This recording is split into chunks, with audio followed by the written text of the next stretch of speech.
Earlier this week, I pulled in my driveway, and there was a box at the end of the driveway that needed to be brought into the house. This is not an unusual experience. This is daily, sometimes multiple times a day.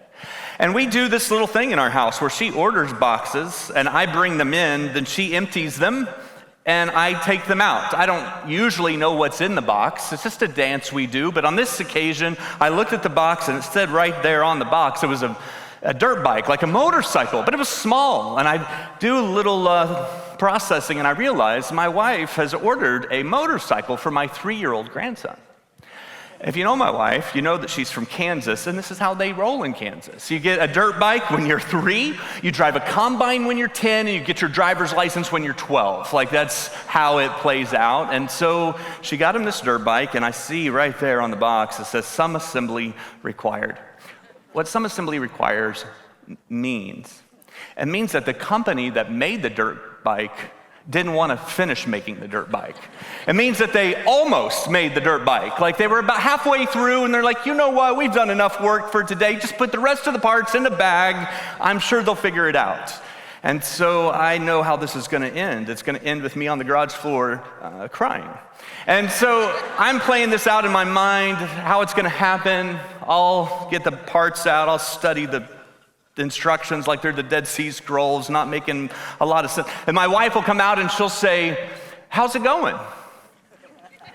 The audacity of that question.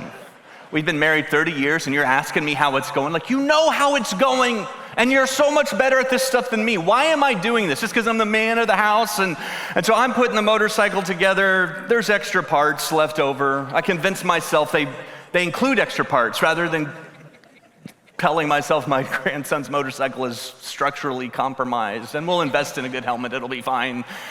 On Christmas Day, my grandson will open up that motorcycle and he'll be thrilled. Like, he'll lose his mind, he'll be so excited about this gift, but he won't know what went into it. He won't understand the commitment required for him to have that gift. He'll love the gift, he'll enjoy the gift, but he won't know what Papa K did to make that gift possible.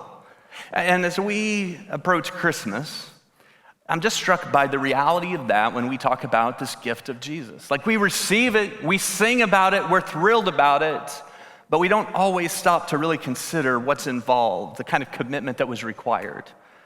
Commitment from Mary.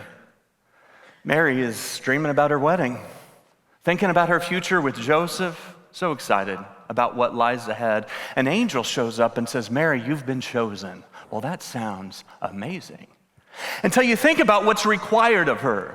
A conversation with her fiance that's never been had with any fiance in the history of the world. Conversation with her mom and dad, trying to explain things. The whispers and the gossip from people in the community. And yet, what was Mary's response in Luke chapter 1? She said, let it be. Let it be. I'm the Lord's servant, let it be. She didn't say, well, let me think about it, or let me run this by Joseph, or let's talk about an exit strategy in case this goes south, because I could see it going south. She just said, let it be. She was committed. Joseph was committed. It meant radically changing what he thought would be his life. It meant raising a son that wasn't his. It meant protecting a story that people on the outside wouldn't understand, but Joseph was all in. And you can't think about what was required of other people without really stopping and thinking how committed God was in this. Because the incarnation is the picture of God going all in for you. God so loved the world that he gave. He couldn't kind of give his son. He was all in. God wrapped in flesh, born in a manger, was his way of saying, I'm in, I'm all in.